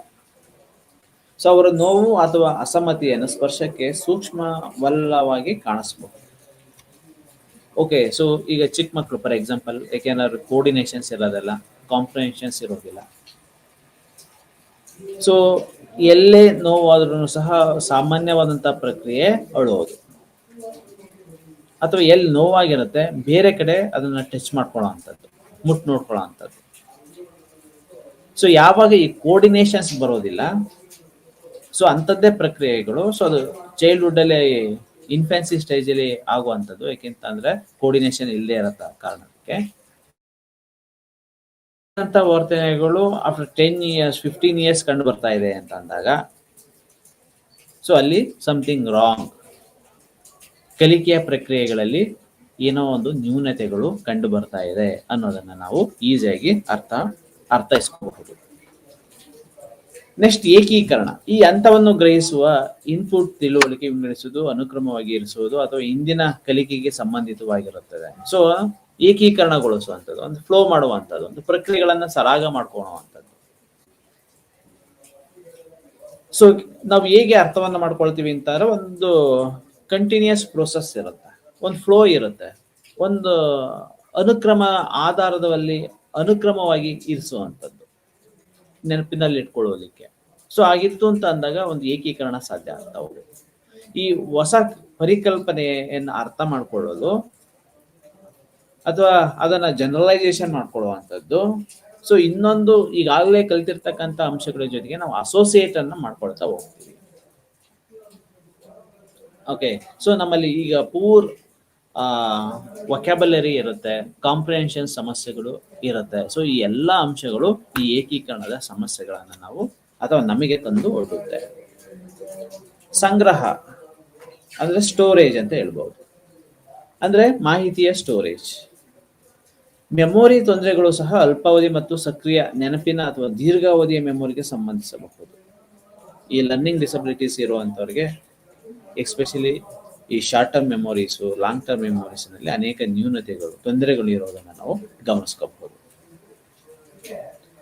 ಅಲ್ಪಾವಧಿ ಮೆಮೊರಿ ಇರುವವರಿಗೆ ಹೊಸ ವಸ್ತು ತಿಳಿಸಲು ಹೆಚ್ಚು ಪುನರಾವರ್ತನೆಗಳು ಬೇಕಾಗುತ್ತೆ ಅಂತ ಹೇಳ್ತಾರೆ. ಅಂದ್ರೆ ಶಾರ್ಟ್ ಟರ್ಮ್ ಮೆಮೊರಿ ಇರೋ ಅಂಥವ್ರಿಗೆ, ಶಾರ್ಟ್ ಟರ್ಮ್ ಅವರ ಅವಧಿ ಎಷ್ಟು, ಒಂದು ಹಾಫ್ ಅನ್ ಅವರ್, 1 hour ಆ ರೀತಿಯಾಗಿರಬಹುದು. ಶಾರ್ಟ್ ಟರ್ಮ್ ಮೆಮೊರಿ ಇರೋರಿಗೆ ಒಂದು ಹೊಸ ಅಬ್ಜೆಕ್ಟಿವ್ ಅನ್ನ ತಿಳಿಸಲು ಪದೇ ಪದೇ ಅವರಿಗೆ ಅದನ್ನ ಅರ್ಥ ಮಾಡಿಸ್ಕೋಬೇಕು. ಅಂದ್ರೆ ಪದೇ ಪದೇ ರಿಪೀಟ್ ಮಾಡ್ತಾ ಹೋಗ್ಬೇಕು. ರಿಪೀಟ್ ಮಾಡ್ತಾ ಮಾಡ್ತಾ ಮಾಡ್ತಾ ಮಾಡ್ತಾ ಅದು ಕೆನೆಸ್ಥೆಟಿಕ್ ಬರಬೇಕು, ಎಕ್ಸ್ಪೀರಿಯನ್ಸಿಗೆ ಆಗ್ಬೇಕು, ಅನುಭವಕ್ಕೆ ಬರಬೇಕು. ಸೊ ಆಗಿದ್ದಾಗ ಮಾತ್ರ ಒಂದು ಲರ್ನಿಂಗ್, ಕಲಿಕೆಯ ಪ್ರಕ್ರಿಯೆಗಳು ಅವ್ರದ್ದು ಮುಗ್ದೋಗುತ್ತೆ ಅಥವಾ ಕಂಪ್ಲೀಟ್ ಆಗುತ್ತೆ. ಸೊ ಇಲ್ಲ ಅಂತ ಅಂದ್ರೆ ಶಾರ್ಟ್ ಟರ್ಮ್ ಮೆಮೊರಿ ಕೆಪಾಸಿಟಿ ಇರ್ತಕ್ಕಂಥವ್ರು ಒಮ್ಮೆ ಅವ್ರು ಕಲಿತಿದ್ದಾರೆ ಅಂತಾರೆ, ಅದು ಬೇಗ ಫೇಡ್ ಆಗುತ್ತೆ. ಅಥವಾ ಅದು ನೆಕ್ಸ್ಟ್ ಒಂದು half an hour, 1 hour, 1 day, 2 days, 1 week ಬಿಟ್ಟು ಅದನ್ನು ಕೇಳಿದ್ರೆ ಅದು ಕಲ್ತಿದ್ವಾ ಅನ್ನೋ ಒಂದು ಲೆವೆಲ್ಗೆ ಬಂದ. ಸೊ ಮೆಮೊರಿ ಅಥವಾ ಸಂಗ್ರಹ, ಸ್ಟೋರೇಜ್ ಏನಿದೆಯಲ್ಲ ಬಹಳ ಪ್ರಮುಖವಾದದ್ದು ಲರ್ನಿಂಗಿಗೆ. ಅದಕ್ಕೆ ಮೆಮೊರಿಯನ್ನ it's a basic cognitive element ಅಂತಲೂ ಸಹ ಕರೀತಾ ಹೋಗ್ತಾರೆ. ಸೊ ಬೇಸಿಕ್ ಎಲಿಮೆಂಟ್ ಆಗಿರ್ತಂತೆ, ಕಾಗ್ನಿಟಿವ್ ಎಲಿಮೆಂಟ್ ಆಗಿರ್ತಕ್ಕಂಥ ಒಂದು ಮೆಮೊರಿ ಕಲಿಕೆಗೆ ತನ್ನದೇ ಆದಂತ ಸಿಗ್ನಿಫಿಕೆಂಟ್ ಪಾತ್ರವನ್ನ, ರೋಲ್ ಅನ್ನ ಮಾಡ್ತಾ ಹೋಗುತ್ತೆ. ಸೊ ಯಾರಿಗೆ ಈ ಶಾರ್ಪ್ ಇರ್ತಾರೆ ಇನ್ ಟರ್ಮ್ಸ್ ಆಫ್ ಮೆಮೊರಿನಲ್ಲಿ, ಸೊ ಒಮ್ಮೆ ಒಂದು ಫೋನ್ ನಂಬರ್ ಒಮ್ಮೆ ಹೇಳಿದ್ರೆ ಸಾಕು, ಈಸಿಯಾಗಿ ಗ್ರಹಿಸ್ಕೊಳ್ತಾರೆ. ಒಂದು ಅಡ್ರೆಸ್ ಓರಲ್ ಆಗಿ ಅಥವಾ ಪ್ರೆಸೆಂಟ್ ಮಾಡಿದ್ರೆ ಸಾಕು, ಓರಲ್ ಪ್ರೆಸೆಂಟೇಷನ್ ಮಾಡಿದ್ರೆ ಸಾಕು, ಅಥವಾ ಓರಲ್ ಆಗಿ ಹೇಳಿದ್ರೆ ಸಾಕು. ಸೊ ಇದು ಇತ್ತು, ಆ ರೋಡು, ಈ ರೋಡು, ಈ ಏರಿಯಾ, ಈ ನಗರ, ಈ ಪ್ಲೇಸು, ಈ ಪಿನ್ ಕೋಡು ಅಂತ ಬಂದ್ಬಿಡ್ತಾರೆ. ಈ ಡೋರ್ ನಂಬರು, ಈ ಸ್ಟ್ರೀಟು, ಮೇನ್ ಸ್ಟ್ರೀಟ್ ಯಾವುದು, ಸಬ್ ಸ್ಟ್ರೀಟ್ ಯಾವುದು, ಕ್ರಾಸ್ ರೋಡ್ ಯಾವುದು. ಸೊ ಈ ಥರದೆಲ್ಲ ಈಸಿಯಾಗಿ ಗ್ರಹಿಸ್ಕೊಳ್ತಾರೆ. ಸೊ ಯಾವಾಗ ಶಾರ್ಪ್ ಇತ್ತು ಅಂತಾದಾಗ, ಸೊ ಅಂದ್ರೆ ಆ ಒಂದು ಹಿಡಿದಿರ್ತಕ್ಕಂಥ ಮಾಹಿತಿ ಲಾಂಗ್ ಟರ್ಮ್ ವರೆಗೂ ಇದೆ ಅಂತ. ಸೊ ಈ ಅಲ್ಪಕಾಲಿಕ ಅವಧಿ ಮೆಮೊರಿ ಇರುವಂತವ್ರಿಗೆ ಈ ತರದೆಲ್ಲ ಸಮಸ್ಯೆ. ಔಟ್ಪುಟ್ ಮಾಹಿತಿ ಪದಗಳ ಮುಖಾಂತರ ಮೆದುಳಿನಿಂದ ಹೊರಬರುತ್ತೆ. ಅದು ಹೋಗ್ಬೇಕು ಅಂತಾರೆ ಇನ್ಪುಟ್ ಆಗಿರುತ್ತೆ. ಅದು ಹೋಗ್ಬೇಕು ಅಂತಾರೆ ಅಲ್ಲಿ ಪ್ರೊಸೆಸ್ ಆಗಿರುತ್ತೆ. ಅದು ಹೋಗ್ಬೇಕು ಅಂತಾರೆ ಅಲ್ಲಿ ತನ್ನದೇ ಆದಂತಹ ಈ ಒಂದು ಅರ್ಥ ವಿವರಣೆಗೆ ಒಳಪಟ್ಟಿರುತ್ತೆ. ಆ ಅರ್ಥ ವಿವರಣೆಗೆ ಒಳಪಟ್ಟು ಬಂದಿರತಕ್ಕಂಥ ಇನ್ಫಾರ್ಮೇಶನ್ ಅದಕ್ಕೆ ರಿಪ್ಲೈ ಕೊಡಬೇಕು ಅಂತ ಅಂದಾಗ ಅಲ್ಲಿ ಔಟ್ಪುಟ್ಗೆ ಜಾಗ ಆಗುತ್ತೆ. ಸೊ ಇಲ್ಲಿ ಲರ್ನಿಂಗ್ ಡಿಸಬಿಲಿಟೀಸ್ ನಲ್ಲಿ ಈ ಔಟ್ಪುಟ್ ಹೋಗ್ಬೇಕು ಅಂತ ಅಂದಾಗ ಸೊ ಸರಿಯಾದ ಪ್ರಮಾಣದಲ್ಲಿ ಅಟೆನ್ಷನ್ಸ್ ಇರೋದಿಲ್ಲ, ಸರಿಯಾದ ಪ್ರಮಾಣದಲ್ಲಿ ಅರ್ಥವಿವರಣೆ ಆಗೋದಿಲ್ಲ, ಸರಿಯಾದ ಪ್ರಮಾಣದಲ್ಲಿ ಯಾವುದಾದ್ರೂ ಒಂದು ಪ್ರಕ್ರಿಯೆಯಲ್ಲಿ ನ್ಯೂನತೆಗಳಿದೆ, ಯಾವುದಾದ್ರೂ ಒಂದು ಕಲಿಕೆಯ ಪ್ರಕ್ರಿಯೆಯಲ್ಲಿ ತೊಂದರೆಗಳಿದೆ, ಆಗ್ತಾ ಇಲ್ಲ, ಫ್ಲೋ ಆಗ್ತಾ ಇಲ್ಲ ಅಂತ ಅಂದಾಗ ಸೊ ಔಟ್ಪುಟ್ ನಲ್ಲಿ ಅನೇಕ ಸಮಸ್ಯೆಗಳು. ಸೊ ಔಟ್ಪುಟ್ ಕುಡ್ ಬಿ ಮಾತು ಇರಬಹುದು, ಓರಲ್ ಆಗಿರ್ಬಹುವಂಥದ್ದು, ಅಥವಾ ಬರವಣಿಗೆನಲ್ಲಿ ಇರ್ತಕ್ಕಂಥದ್ದು ಇರ್ಬೋದು, ಅರ್ಥ ಮಾಡ್ಕೊಳ್ಳುವಂಥ ವಿಧದಲ್ಲಿ ಆಗಿರ್ತಕ್ಕಂಥದ್ದು ಇರ್ಬೋದು, ಕಾಂಪ್ರಿಹೆನ್ಷನ್ಸ್ ಇರ್ಬೋದು, ಕೋರ್ಡಿನೇಷನ್ಸ್ಗಳು ಇರಬಹುದು. ಸೊ ಇವೆಲ್ಲವೂ ಸಹ ಏನು ಒಂದು ರಿಯಾಕ್ಷನ್ಸ್ ಏನಿರುತ್ತಲ್ಲ ಆ ರಿಯಾಕ್ಷನ್ಸ್ ಅಲ್ಲಿ ಅಥವಾ ಔಟ್ಪುಟ್ ನಲ್ಲಿ ನ್ಯೂನತೆಗಳು ಇರೋದನ್ನ ನಾವು ಗಮನಿಸಬಹುದು. ಹಾಗೆ ಹಲವಾರು ರೀತಿಯ ಕಲಿಕೆಯ ತೊಂದರೆಗಳು, ನ್ಯೂನತೆಗಳು ಇರೋದನ್ನ ನಾವು ಗಮನಿಸಬಹುದು. ಸೊ ಅದರಲ್ಲಿ ADHD attention deficit and hyperactivity disorders so ಸಹ ಒಂದು one of the learning disabilities ಅಂತ ಹೇಳ್ತಾರೆ. ಏನು ADHD ಅಂತ ಅಂದ್ರೆ ಸೊ ಒಂದು ನಮ್ಮ ಗಮನವನ್ನ ಒಂದು ವಸ್ತುವಿನ ಕಡೆಗೆ, ಒಂದು ಸಂಗತಿಯ ಕಡೆಗೆ ನಾವು ಕಾನ್ಸಂಟ್ರೇಟ್ ಮಾಡ ಅಥವಾ ಹೆಚ್ಚಿನ ಸಮಯವರೆಗೆ ಗಮನವನ್ನ ಕೇಂದ್ರೀಕರಿಸಲಿಕ್ಕೆ ಸಾಧ್ಯ ಆಗೋದೇ ಇಲ್ಲ. ಏನಕ್ಕೆ ಸಾಧ್ಯ ಆಗೋದಿಲ್ಲ ಅಂತಂದ್ರೆ ನಮ್ಮಲ್ಲಿ ಈ ಹೈಪರ್ ಆಕ್ಟಿವಿಟಿ ಅಂತಕ್ಕಂಥದ್ದು ಇರುತ್ತೆ. ಹೈಪರ್ ಆಕ್ಟಿವಿಟಿ ಅಂತಾರೆ ನಾರ್ಮಲ್ ಆಕ್ಟಿವಿಟಿ ಇತ್ತು ಅಂತಂದಾಗ ಒಂದು ಆಬ್ಜೆಕ್ಟ್ ಅಥವಾ ಒಂದು ಸಂಗತಿಯನ್ನ ಸಂಪೂರ್ಣವಾಗಿ ಅದನ್ನ ಅರ್ಥ ಮಾಡ್ಕೊಳ್ತೀವಿ, ಸಂಪೂರ್ಣವಾಗಿ ಆ ಒಂದು ಪ್ರಕ್ರಿಯೆನಲ್ಲಿ ನಾವಿರ್ತೀವಿ, ನೆಕ್ಸ್ಟ್ ಮತ್ತೊಂದಕ್ಕೆ ಶಿಫ್ಟ್ ಆಗ್ತೀವಿ. ಆದ್ರೆ ಈ ಹೈಪರ್ ಆಕ್ಟಿವಿಟಿ ಇಂದ ಹೊಂದಿರ್ತಕ್ಕಂಥವ್ರು ಸೊ ಅಟೆನ್ಷನ್ ಡೆಫಿಸಿಟ್ ಇರುತ್ತೆ, ಒಂದೇ ವಸ್ತುವಿನ ಮೇಲೆ ಒಂದಷ್ಟು ಸಮಯದವರೆಗೆ ಕಾನ್ಸಂಟ್ರೇಟ್ ಮಾಡ್ಲಿಕ್ಕೆ ಸಾಧ್ಯ ಆಗೋದಿಲ್ಲ. ಸೊ ಹಾಗಾಗಿ ಒಂದ್ ಪ್ಲೇಸ್ ಇಂದ ಮತ್ತೊಂದು ಪ್ಲೇಸ್ಗೆ, ಒಂದು ಸಂಗತಿಯಿಂದ ಮತ್ತೊಂದು ಸಂಗತಿಗೆ ಅಥವಾ ಒಂದು ಆಬ್ಜೆಕ್ಟ್ ಇಂದ ಮತ್ತೊಂದು ಆಬ್ಜೆಕ್ಟ್ಗೆ ಶಿಫ್ಟ್ ಆಗ್ತಾ ಹೋಗ್ತಾರೆ, ಜಂಪ್ ಆಗ್ತಾ ಹೋಗ್ತಿರ್ತಾರೆ. ಸೊ ಯಾವಾಗ ಜಂಪ್ ಆಗ್ತಾ ಹೋಗ್ತಿರ್ತಾರೆ ಇಂಟರ್ಪ್ರಿಟೇಷನ್ ಅನ್ನ ಕೊಡ್ಲಿಕ್ಕೆ ಸಾಧ್ಯ ಆಗೋದಿಲ್ಲ, ಬಂದಿರ್ತಕ್ಕಂಥ ಸಮಸ್ಯೆಗಳನ್ನ ಅರ್ಥ ಮಾಡ್ಕೊಳ್ಳಿಕ್ಕೆ ಸಾಧ್ಯ ಆಗೋದಿಲ್ಲ. ಆ ಅರ್ಥ ಮಾಡಿಕೊಂಡಿರ್ತಕ್ಕಂಥ ಕೆಲವೊಂದು ಇನ್ಫಾರ್ಮೇಶನ್ಸ್ಗಳ ಆಧಾರದ ಮೇಲೆ ನಾವು ಈ ಅರ್ಧ ಕಾಲು ಅಥವಾ 10%, 20% ಅದ್ರ ಆಧಾರದ ಮೇಲೆ ಇಂಟರ್ಪ್ರಿಟೇಷನ್ ಅನ್ನ ಮಾಡ್ಕೊಳಕ್ ಹೋಗ್ತೀವಿ, ಅರ್ಥವನ್ನ ಕಲ್ಪಿಸಲಿಕ್ಕೆ ಸಾಧ್ಯ ಮಾಡ್ತಾ ಹೋಗ್ತೀವಿ. ಸೊ ಅಂತ ಒಂದು ಪ್ರಕ್ರಿಯೆಯಲ್ಲಿ ಆ ಒಂದು ಅಂಶಗಳಲ್ಲಿ ನ್ಯೂನತೆಗಳು ಕಂಡು ಬರ್ತಾ ಹೋಗುತ್ತೆ. Okay, so ADHD also one of the types of learning disabilities. ಏನಕ್ಕೆ ಆಗ್ತಾ ಇಲ್ಲ? ಕಾನ್ಸಂಟ್ರೇಟ್ ಮಾಡಕ್ ಆಗ್ತಾ ಇಲ್ಲ. ಏನಕ್ಕೆ ಕಾನ್ಸಂಟ್ರೇಟ್ ಮಾಡಕ್ ಆಗ್ತಾ ಇಲ್ಲ? It's A learning process. Learning process ಅಲ್ಲಿ ಕಾನ್ಸಂಟ್ರೇಟ್ ಮಾಡಕ್ ಆಗ್ತಾ ಇಲ್ಲ ಅಂತ ಅಂದಾಗ ಇನ್ಫಾರ್ಮೇಶನ್ ಅಲ್ಲಿ ಅರ್ಥವನ್ನ ಕೊಡ್ಲಿಕ್ಕೆ ಬಹಳ ವಿಫಲತೆಗಳನ್ನ ನಾವು ಹೊಂದ್ತಾ ಹೋಗ್ತೀವಿ. ಯಾವಾಗ ವಿಫಲತೆಯನ್ನ ಹೊಂದುತ್ತೀವಿ? ಸೊ ಆ ಸಂದರ್ಭದಲ್ಲಿ ರಿಯಾಕ್ಷನ್ ಅನ್ನ, ರಿಸಲ್ಟ್ ಅನ್ನ ಕೊಡ್ಲಿಕ್ಕೆ ಸಾಧ್ಯ ಆಗೋದು. ಡಿಸ್ಕ್ಯಾಲ್ಕುಲಿಯಾ ಅಂತ ಅಂದ್ರೆ ಒಂದು ನಿರ್ದಿಷ್ಟ ಕಲಿಕೆಯ ಅಪಸಾಮಾನ್ಯತೆ ಅಂತ ಹೇಳ್ಬೋದು. ಎಸ್ಪೆಷಲಿ ಈ ಸಂಖ್ಯಾಶಾಸ್ತ್ರ, ಈ ಸಂಖ್ಯೆಗಳನ್ನ ಅರ್ಥ ಮಾಡ್ಕೊಳ್ಳೋದು, ಸಂಖ್ಯೆಗಳಲ್ಲಿ ನಾವು ಈಸಿಯಾಗಿ ಗಣಿತವಾದ ಸಮಸ್ಯೆಗಳನ್ನ ಬಿಡಿಸ್ಲಿಕ್ಕೆ ಅಥವಾ ಅದಕ್ಕೆ ಸಂಬಂಧಿಸಿದಂತಹ ಅರ್ಥಗಳನ್ನು ಕೊಡೋದಿರಲಿ, ಕಲಿಯುವ ಗಣಿತದ ಸಂಗತಿಗಳನ್ನು ಕಲಿಯುವ ಸಾಮರ್ಥ್ಯದ ಮೇಲೆ ಆಗಲಿ ಕಾನ್ಫಿಡೆನ್ಸ್ ಇರೋದಿಲ್ಲ. ಸೊ ಅಲ್ಲಿ ನ್ಯೂನತೆಗಳಿರುತ್ತೆ. ಸೊ ಅದನ್ನ ಡಿಸ್ಕ್ಯಾಲ್ಕುಲಿಯಾ ಅಂತ ಕರೀತಾರೆ. ಸೊ ಅದಕ್ಕೆ ಗಣಿತಕ್ಕೆ ಸಂಬಂಧಿಸಿದಂತಹ ಇದನ್ನ ಒಂದು ರೀತಿಯಾದಂತಹ ಸ್ಪೆಸಿಫಿಕ್ ಲರ್ನಿಂಗ್ ಡಿಸಬಿಲಿಟೀಸ್ ಅಂತ ನಾವು ಕರೀಬಹುದು.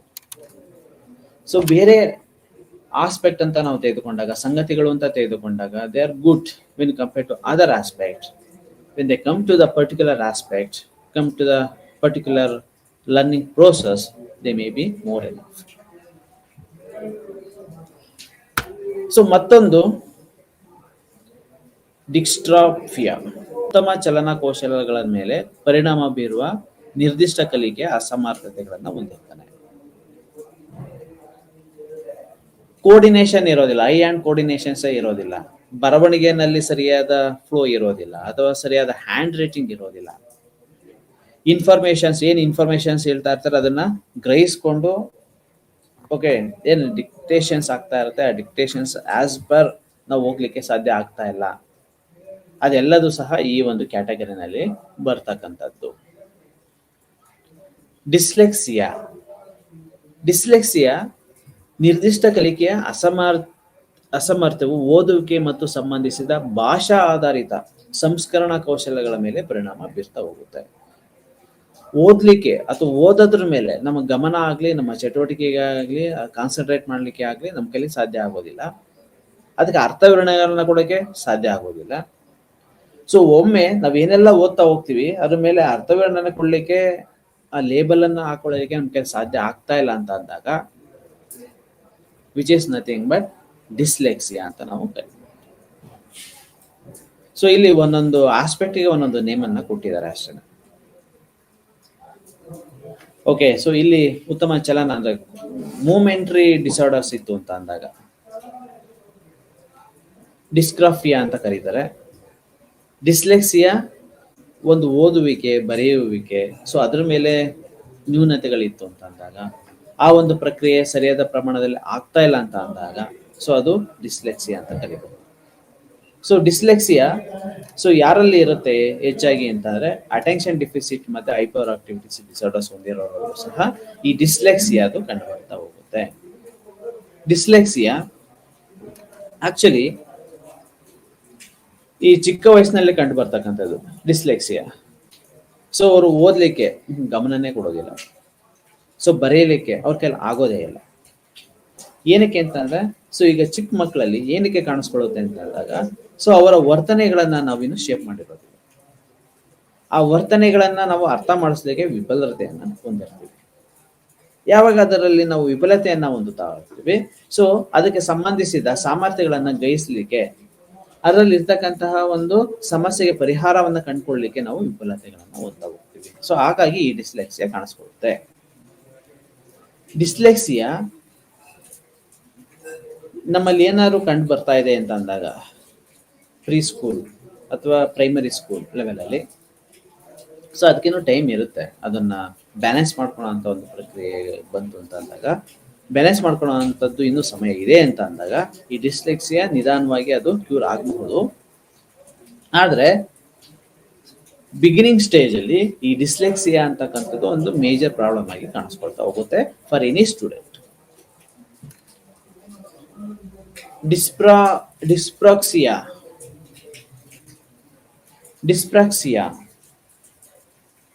ಡಿಸ್ಪ್ರಾಕ್ಸಿಯಾ ಚಲನೆ ಮತ್ತು ಸಮನ್ವಯ, ಭಾಷೆ ಮತ್ತು ಮಾತಿನಲ್ಲಿ ಸಮಸ್ಯೆಗಳನ್ನು ಉಂಟು ಮಾಡುವ ಡಿಸ್ಪ್ರಾಕ್ಸಿಯಾ ಅಸ್ವಸ್ಥತೆ.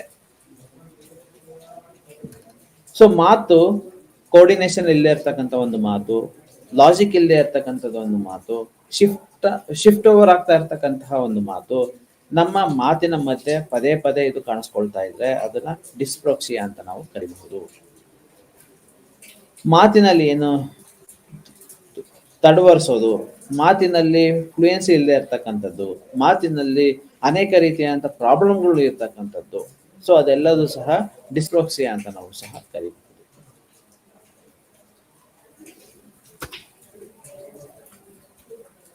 ಸೊ ಇಷ್ಟು ಕಲಿಕೆಗೆ ಸಂಬಂಧಿಸಿದ ಮಾಹಿತಿ. ಕಲಿಕೆ ಅಂತಂದ್ರೆ ಏನು, ಕಲಿಕೆಯ ವರ್ಗಾವಣೆ ಯಾವ ರೀತಿ ಆಗುತ್ತೆ, ಕಲಿಕೆಯ ಅಸ್ವಸ್ಥತೆ ಅಂತಂದ್ರೆ ಏನು, ಲರ್ನಿಂಗ್ ಡಿಸಬಿಲಿಟೀಸ್ ಅಂತ ಅಂದ್ರೆ ಏನು, ಅದರಲ್ಲಿ ಇರ್ತಕ್ಕಂಥ ವಿಧಗಳು. ಸೊ ಅದ್ರದ್ದು diagnosis part, characteristics. So characteristics ಈ ಡಿಸ್ಲೆಕ್ಸಿಯಾ, ಡಿಸ್ಪ್ರಾಕ್ಸಿಯಾ, ಓಕೆ, ಡಿಸ್ಕ್ಯಾಲ್ಕುಲಿಯಾ, ADHD ಅದಕ್ಕೆ ಸಂಬಂಧಿಸಿದಂಥ ಗುಣಲಕ್ಷಣಗಳು. ಸೊ ADHD ಅಂತಂದ್ರೆ ಒಂದು ಕಡೆ ಅಥವಾ ಒಮ್ಮೆಲೆ ನಾವು ಗಮನವನ್ನ ಮೋರ್ ದ್ಯಾನ್ 5 minutes 10 ಸೆಕೆಂಡ್ಸ್ ನಾವು ಒಂದು ಕಡೆ ಗಮನವನ್ನು ಕೇಂದ್ರೀಕರಿಸಲಿಕ್ಕೆ ಸಾಧ್ಯ ಆಗ್ತಾ ಇಲ್ಲ ಅಂತ ಅಂದಾಗ, ಅದ್ರ ಜೊತೆಗೆ ನಮ್ಮಲ್ಲಿ ಇರ್ತಕ್ಕಂಥ ಹೈಪರ್ ಆಕ್ಟಿವಿಟಿ ಅಂತ ಅಂದಾಗ ಒಂದು ಚಟುವಟಿಕೆಯಿಂದ ಮತ್ತೊಂದು ಚಟುವಟಿಕೆ ನಾವು ಶಿಫ್ಟ್ ಓವರ್ ಆಗ್ತಾ ಇದೀವಿ. ಸೊ ಒಂದು ಫಿಸಿಕಲ್ ಆಕ್ಟಿವಿಟೀಸ್ ಇರುತ್ತೆ, ಮತ್ತೊಂದು ಫಿಸಿಕಲ್ ಆಕ್ಟಿವಿಟೀಸ್ ಇರುತ್ತೆ. ಸೊ ಎರಡೂ ಸಹ ಕಂಪ್ಲೀಟ್ ಆಗ್ತಾ ಇಲ್ಲ ಅಂತ ಅಂದಾಗ ಸೊ ಅವರಲ್ಲಿ ಹೆಚ್ಚಿನ ರೀತಿಯಾದಂತಹ ADHD ಕಂಡು ಬರುತ್ತೆ, ಅಟೆನ್ಷನ್ ಡೆಫಿಸಿಟ್ ಅಂಡ್ ಮತ್ತೆ ಹೈಪರ್ ಆಕ್ಟಿವಿಟಿ ಡಿಸಾರ್ಡರ್ಸ್. ಆ ಕಾರಣದಿಂದಾಗಿ ನಾವು ಕಾನ್ಸಂಟ್ರೇಟ್ ಮಾಡ್ಲಿಕ್ಕೆ ಆಗೋದಿಲ್ಲ, ಆ ಕಾರಣದಿಂದಾಗಿ ಒಂದು ವಸ್ತುವನ್ನ ಕಲೀಲಿಕ್ಕೆ ನಮಗೆ ಆಗೋದಿಲ್ಲ. ADHD is a major problem for any learner. Okay, ಆ ಕಾರಣದಿಂದಾಗಿ ಅಟೆನ್ಷನ್ ಡೆಫಿಸಿಟ್ ಇರ್ತಕ್ಕಂಥ ಕಾರಣದಿಂದಾಗಿ ಸರಿಯಾದ ಕಲಿಕಾ ಪ್ರಕ್ರಿಯೆಗಳಲ್ಲಿ ಆ ಕಲಿಕಾ ಪ್ರಕ್ರಿಯೆಯ ಮುಖಾಂತರ ನಾವು ಹೋಗ್ಲಿಕ್ಕೆ ಸಾಧ್ಯ ಆಗದೆ ಇರುವಂತಹ ಸಿಚುವೇಶನ್ಗೆ ಬಂದು ನಿಲ್ತೇವೆ. ಸೊ ಇದು ಕಲಿಕೆಯ ವಿಧಗಳು, ಕಲಿಕೆಯ ನ್ಯೂನತೆ ಮತ್ತು ಅದರಲ್ಲಿರ್ತಕ್ಕಂಥ ವಿಧಗಳು ಇರ್ತಕ್ಕಂಥ ಮಾಹಿತಿ. ಸೊ ಒಮ್ಮೆಲೆ ಮತ್ತೊಮ್ಮೆ ಈ ಅಷ್ಟು ವಿಷಯಗಳನ್ನ ಇನ್ನೊಂದು ಸ್ವಲ್ಪ ಬ್ರಷ್ ಅಪ್ ಮಾಡಬೇಕು ಅನ್ನೋದೇ ಆದ್ರೆ, ಲರ್ನಿಂಗ್ ಡಿಸಬಿಲಿಟಿ ಅನ್ನೋದಕ್ಕೂ ಮುಂಚೆ ವಾಟ್ ಈಸ್ ಲರ್ನಿಂಗ್, ಕಲಿಕೆ ಅಂತ ಅಂದ್ರೆ ಏನು ಅನ್ನೋದನ್ನ ನಾವು ಕಲಿಬೇಕಾಗತ್ತೆ ಅಥವಾ ಅದನ್ನ ಅರ್ಥೈಸ್ಕೋಬೇಕಾಗತ್ತೆ. ಕಲಿಕೆ ಅನ್ನೋದೇ ಆದ್ರೆ ನಮ್ಮ ವರ್ತನೆಯಲ್ಲಿ ಕಂಡು ಬಂದಿರತಕ್ಕಂಥ ಅಥವಾ ಕಂಡು ಬರಬಹುದಾದಂತಹ ತಾತ್ಕಾಲಿಕ ಮತ್ತು ನಮ್ಮ ಸತತ ಪ್ರಯತ್ನದ ಫಲದಿಂದಾಗಿ ನಮ್ಮ ವರ್ತನೆಯಲ್ಲಿ ಕಂಡು ಬಂದಿರತಕ್ಕಂತಹ ಶಾಶ್ವತ ಅಥವಾ ಸಾಪೇಕ್ಷ ಬದಲಾವಣೆಗಳನ್ನ ನಾವು ಲರ್ನಿಂಗ್ ಅಂತ ಕರಿತೀವಿ. ಅದಾದ್ರೆ ಮಾತ್ರ ನಮ್ಮ ವರ್ತನೆಯಲ್ಲಿ ಬದಲಾವಣೆಗಳು ಕಂಡು ಬಂದ್ರೆ ಮಾತ್ರ ನಾವು ಅದನ್ನು ಕಲಿಕೆ ಅಂತ ಕರಿತೀವಿ. ಶಾಶ್ವತವಾದಂತಹ ಬದಲಾವಣೆಗಳು ಅಥವಾ ಟೆಂಪರರಿ ಆದಂತಹ ನಮ್ಮಲ್ಲಿ ವರ್ತನೆಯಲ್ಲಿ ಕಂಡು ಬರ್ತಕ್ಕಂಥ ಬದಲಾವಣೆಗಳು ಆಗ್ಬೇಕು ಅನ್ನೋದಾದ್ರೆ ನಮ್ಮಲ್ಲಿ ಇರ್ತಕ್ಕಂಥ ಅವಧಾನ ಸರಿಯಾದ ಪ್ರಮಾಣದಲ್ಲಿ ಇರಬೇಕು. ಆ ಅವಧಾನ ಸರಿಯಾದ ಪ್ರಮಾಣದಲ್ಲಿ ಇರಬೇಕು ಅಂತ ಅಂದ್ರೆ ಅದನ್ನ ಕ್ಯಾಚ್ ಮಾಡ್ಕೋಬೇಕು. ಏನು ವಾತಾವರಣದಿಂದ ಬಂದಿರ್ತಕ್ಕಂಥ ಮಾಹಿತಿಗಳನ್ನ ಅದನ್ನ ಸರಿಯಾದ ಪ್ರಮಾಣದಲ್ಲಿ ಕ್ರೋಢೀಕರಣ ಮಾಡಿಕೊಂಡು ಅದಕ್ಕೆ ತನ್ನದೇ ಆದಂತಹ ವೇನಲ್ಲಿ ಇರ್ತಕ್ಕಂಥ ನಾಲೆಡ್ಜ್ ಅಲ್ಲಿ ಅರ್ಥವನ್ನ ಕೊಡ್ಬೇಕು. ಅರ್ಥವನ್ನ ಕೊಡೋವರೆಗೂ ಅಥವಾ ಅದಕ್ಕೆ ರಿಪ್ಲೈಯನ್ನ ಕೊಡೋವರೆಗೂ ಅಲ್ಲಿವರೆಗೂ ಈ ಲರ್ನಿಂಗ್ ನ ಪ್ರಕ್ರಿಯೆಗಳು ನಡೀತಾನೆ ಇರುತ್ತೆ. ಅಲ್ಟಿಮೇಟ್ ಆಗಿ ನಮ್ಮ ವರ್ತನೆ ಸಮಥಿಂಗ್ ಏನಾದ್ರು ಒಂದು ಬದಲಾವಣೆಗಳು ಅಥವಾ ಅಕ್ವಿಸಿಷನ್ ಅನ್ನ ಮಾಡ್ಕೊಳ್ತಾ ಹೋಗುತ್ತೆ. ನಮ್ಮ ವರ್ತನೆಯಲ್ಲಿ ಬದಲಾವಣೆಗಳು ಕಂಡು ಬರ್ತಾ ಹೋಗುತ್ತೆ ಅಥವಾ ನಾವು ಕೊಡುವಂತಹ ರೀತಿ, ರಿಪ್ಲೈ ಕೊಡುವಂತಹ ರೀತಿ ಬದಲಾಗ್ತಾ ಹೋಗುತ್ತೆ. ಸೊ ನಮ್ಮ ಬದಲಾವಣೆಗಳಲ್ಲಿ ಏನು ಬದಲಾವಣೆಗಳು ಕಂಡು ಬರ್ತಾ ಹೋಗುತ್ತೆ ನಮ್ಮ ವರ್ತನೆಯಲ್ಲಿ, ಅದನ್ನ ನಾವು ಕಲಿಕೆ ಅಂತ ಕರಿಬಹುದು. ಸೊ ಕಲಿಕೆಯ ವರ್ಗಾವಣೆ ಅಂತ ಅಂದಾಗ ಸೊ ಧನಾತ್ಮಕ, ಋಣಾತ್ಮಕ ಮತ್ತು ಶೂನ್ಯ ವರ್ಗಾವಣೆ ಅಂತ 3 ಕ್ಯಾಟಗರೈಸೇಷನ್ ಅನ್ನು ಮಾಡ್ಕೊಳ್ತಾರೆ. ಸೊ ಒಂದು ಕ್ಷೇತ್ರದಲ್ಲಿ ಕಲಿದಿರ್ತಕ್ಕಂತಹ ವಿಷಯಗಳು ಮತ್ತೊಂದು ಕ್ಷೇತ್ರದ ಮೇಲೆ ಧನಾತ್ಮಕ ಪರಿಣಾಮವನ್ನು ಬೀರಿದ್ರೆ, ಧನಾತ್ಮಕ ಎಫೆಕ್ಟ್ ಅನ್ನ ಬೀರಿದ್ರೆ ಸೊ ಅದನ್ನ ಧನಾತ್ಮಕ ವರ್ಗಾವಣೆ ಅಂತ ಕರಿಬಹುದು. ಋಣಾತ್ಮಕ ವರ್ಗಾವಣೆ ಅಂತಂದಾಗ ಒಂದು ಕ್ಷೇತ್ರದಲ್ಲಿ ಕಲಿತಿರ್ತಕ್ಕಂಥ ಕಲಿಕೆ ಮತ್ತೊಂದು ಕ್ಷೇತ್ರದ ಕಲಿಕೆಯ ಮೇಲೆ ಎಫೆಕ್ಟ್ ಅನ್ನ ಮಾಡಿದ್ರೆ, ಋಣಾತ್ಮಕ ಪ್ರಭಾವವನ್ನ ಮಾಡಿದ್ರೆ ಅಥವಾ ಅದನ್ನ ಬಳಸಲಿಕ್ಕೆ ಆ ಒಂದು ಇರ್ತಕ್ಕಂಥ ನಾಲೆಡ್ಜ್ ಅನ್ನ, ಸ್ಕಿಲ್ ಅನ್ನ ಯುಟಿಲೈಸ್ ಮಾಡ್ಕೊಳ್ಳಲಿಕ್ಕೆ ಸಾಧ್ಯ ಅಥವಾ ಡಿಸ್ಟರ್ಬ್ ಮಾಡ್ತಾ ಇದೆ ಅಂತ ಅಂದಾಗ ಅದನ್ನ ಋಣಾತ್ಮಕ ವರ್ಗಾವಣೆ ಅಂತ ಕರಿಬಹುದು. ಇಂಟರ್ಫಿಯರೆನ್ಸ್ ಇಂಟರ್ಫಿಯರ್ ಆಗ್ತಾ ಇರುತ್ತೆ. ಸೊ ಒಂದು ಇನ್ಫಾರ್ಮೇಶನ್ ಫ್ಲೋ ಆಗ್ತಾ ಇದೆ ಅಂತ ಅಂದಾಗ ಮತ್ತೆ ಯಾವುದೋ ಒಂದು ಇನ್ಫಾರ್ಮೇಶನ್ ನಮ್ಮಲ್ಲಿ ಇರ್ತಕ್ಕಂಥ ಒಂದು ಅಟೆನ್ಷನ್ ಡೆಫಿಸಿಟ್ ಇರತಕ್ಕಂಥದ್ದು ಈ ಇನ್ಫಾರ್ಮೇಶನ್ ಪ್ರೊಸೆಸ್ ಅನ್ನ ಮತ್ತಷ್ಟು ಕಾನ್ಫ್ಲಿಕ್ಟ್ ಮಾಡ್ತಾ ಹೋಗುತ್ತೆ. ಸೊ ಒಂದಕ್ಕೆ ಒಂದು ಇಂಟರ್ ರಿಲೇಟೆಡ್ ಇದೆ. ಸೊ ಆ ಇಂಟರ್ ರಿಲೇಟೆಡ್ ಇರೋದ್ರಿಂದ ಈ ಲರ್ನಿಂಗ್ ಡಿಸಬಿಲಿಟೀಸು ಅದರದ ಒಂದು ಗ್ಯಾಪ್, ಅದರ ಒಂದು ತೀವ್ರತೆ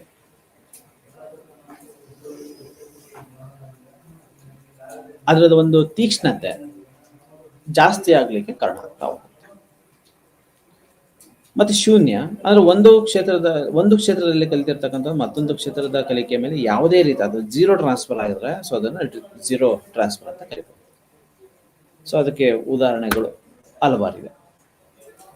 ಸೊ ಅನೇಕ ರೀತಿಯಾದಂತಹ ಲರ್ನಿಂಗ್ ಡಿಸಬಿಲಿಟೀಸು ಇರೋದನ್ನ ನೋಡ್ಬೋದು. ಲರ್ನಿಂಗ್ ಡಿಸಬಿಲಿಟೀಸ್ ಅಂತ ಅಂದಾಗ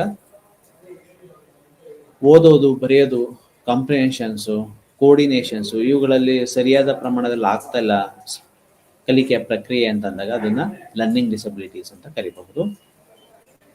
ಲರ್ನಿಂಗ್ ಡಿಸಬಿಲಿಟೀಸ್ ಯಾವ್ದಾದ್ರು ಒಂದು ಕ್ಷೇತ್ರದಲ್ಲಿ ನ್ಯೂನತೆಗಳಿತ್ತು ಅಂತ ಸಹ ಅದನ್ನ ಲರ್ನಿಂಗ್ ಡಿಸಬಿಲಿಟೀಸ್ ಅಂತ ಕರೀಬಹುದು.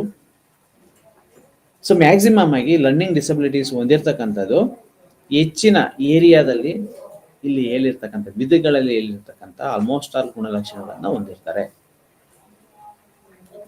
ಕೆಲವರಿಗೆ ಸ್ಪೆಸಿಫಿಕ್ ಲರ್ನಿಂಗ್ ಡಿಸಬಿಲಿಟೀಸ್ ಅಂತ ಕಾಣಿಸ್ಕೊಳ್ಳುತ್ತೆ. ಸೊ ಎಲ್ಲ ಓದೋದು ಕಾಂಪ್ರಿಹೆನ್ಷನ್ಸ್ ಇರ್ಬೋದು, ಬರೆಯೋದಿರ್ಬೋದು, ಕೋರ್ಡಿನೇಷನ್ಸ್ ಇರ್ಬೋದು, ಸೊ ಎಲ್ಲದರಲ್ಲೂ ಇರುತ್ತೆ. ಮ್ಯಾಥಮೆಟಿಕ್ಸ್ ಅದರಲ್ಲಿ ಒಂದು ವೀಕ್ ಇರ್ತದೆ ಅಥವಾ ಪೂರ್ ಇರ್ತಾರೆ. ಸಮಸ್ಯೆಗಳನ್ನು ಅಪ್ಲೈ ಮಾಡ್ಕೊಳ್ಳೋದ್ರಲ್ಲಿ ಅಥವಾ ಗ್ರಹಿಸ್ಕೊಳ್ಳೋದ್ರಲ್ಲಿ ತನ್ನದೇ ಆದಂಥ ಸಮಸ್ಯೆಗಳನ್ನು ಎದುರಿಸ್ತಾ ಇರ್ತಾರೆ. ಸೊ ಏನ್ ಮಾಡೋದು ಅಂತ ಸಂದರ್ಭದಲ್ಲಿ, ಸೊ ಬೇರೆ ಸಬ್ಜೆಕ್ಟ್ ಅವರಿಂದ ದಡ್ಡ ಅಥವಾ ಬಿಲೋ ಅವರೇಜ್ ಅಥವಾ ಒಂದು ಬಾರ್ಡರ್ ಲೈನ್ ನಲ್ಲಿ ಇರ್ತಕ್ಕಂಥ IQ ಲೆವೆಲ್ ಅಂತ ನಾವು ಕ್ಯಾಟಗರೈಸೇಷನ್ ಅನ್ನು ಮಾಡಲಿಕ್ಕೆ ಸಾಧ್ಯ ಆಗೋದಿಲ್ಲ. ಬೇರೆ ಎಲ್ಲ, ಸೊ ಫಾರ್ ಎಕ್ಸಾಂಪಲ್ ಹೇಳ್ಬೇಕು ಅಂತಂದ್ರೆ SSLC PUC significant. So SSLC PUC ನಲ್ಲಿ ಸೊ ಎಲ್ಲರಲ್ಲೂ 80% ಮೇಲೆ ಬಂದಿರ್ತಾರೆ ಅಥವಾ 90% ಎಬೋ ಬಂದಿರ್ತಾರೆ.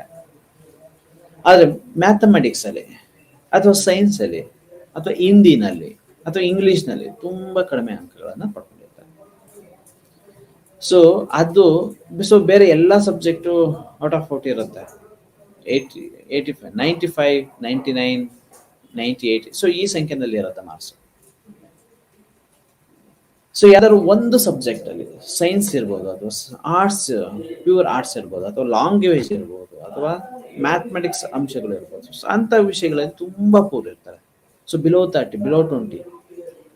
ಸೊ ಅದನ್ನ ದೇ ಕುಡಂಟ್ ಮ್ಯಾನೇಜ್ ಇಟ್. ಅದನ್ನ ಕಂಪ್ಲೀಟ್ ಮಾಡ್ಕೊಂಡು ಆ ಸಬ್ಜೆಕ್ಟ್ ಕಂಪ್ಲೀಟ್ ಮಾಡ್ಕೊಂಡು ಸಹ ಅವ್ರಿಗೆ ಆಗ್ತಾ ಇಲ್ಲ. So it is clearly indicating that specific learning disability. So ಯಾವ್ದಾದ್ರು ಒಂದು ಕ್ಷೇತ್ರದಲ್ಲಿ ನ್ಯೂನತೆಗಳು ಇರೋದನ್ನ ನಾವು ಕಾಣ್ತಾ ಹೋಗ್ಬೋದು. ಸೊ ವಿಧಗಳು, ಸೊ 330. ಸೊ ವಿಧಗಳಿದೆ. ಸೊ ಇಷ್ಟು ಮೆಮೊರಿ, ಇನ್ಪುಟ್ಟು, ಏಕೀಕರಣ, ಮೆಮೊರಿ ಮತ್ತೆ ಔಟ್ಪುಟ್ಟು, ADHD ಇರ್ಬೋದು. ಲರ್ನಿಂಗ್ ಡಿಸಬಿಲಿಟಿಯ ವಿಧಗಳು, ಪ್ರಕಾರಗಳು. ಸೊ ಆಯಾ ಪ್ರಕಾರಗಳಿಗೆ ಅನುಗುಣವಾದಂತಹ ನ್ಯೂನತೆಗಳು ಒಬ್ಬ ವ್ಯಕ್ತಿನಲ್ಲಿ ಕಂಡು ಬರ್ತಾ ಹೋಗುತ್ತೆ. ಎಸ್ಪೆಷಲಿ ಈ ಒಂದು ಲರ್ನಿಂಗ್ ಡಿಸಬಿಲಿಟೀಸ್ ಕಾಣಿಸ್ಕೊಳ್ಳುವಂಥದ್ದು ಅರ್ಲಿ ಇಯರ್ಸ್ ಅಲ್ಲಿ, ಆದರೆ ಪ್ರೈಮರಿ, ಮಿಡಲ್. ಸೊ ಏಜ್ ಆಗ್ತಾ ಅದರ ಪ್ರಮಾಣಗಳು, ಲರ್ನಿಂಗ್ ಡಿಸಬಿಲಿಟಿಯ ಪ್ರಮಾಣಗಳು ಕಡಿಮೆ ಆಗ್ತಾ ಹೋಗುತ್ತೆ. ಮೈಲ್ಡ್ ಇದ್ದೇ ಇರ್ತಕ್ಕಂಥದ್ದು ತುಂಬಾ ಕಡಿಮೆ ಆಗ್ತಾ ಹೋಗುತ್ತೆ. ಸಿವಿಯರ್ ಇರ್ತಕ್ಕಂಥದ್ದು ಮೈಲ್ಡಿಗೆ ಬರುವಂಥದ್ದು, ಮೈಲ್ಡ್ ಇರ್ತಕ್ಕಂಥದ್ದು ಸೊ ನಿಲ್ಲಿಗೆ ಬರುವಂಥದ್ದು. ಸೊ ಈಗ ಒಂದು ಸ್ಟೆಪ್ ಬೈ ಸ್ಟೆಪ್ ಡೆವಲಪ್ಮೆಂಟ್ ಗಳನ್ನು ಸಹ ನಾವು ಅದರಲ್ಲಿ ನೋಡ್ತಾ ಹೋಗ್ಬೋದು. ಸೊ ಈ ಒಂದು ಕಾರಣದಿಂದಾಗಿ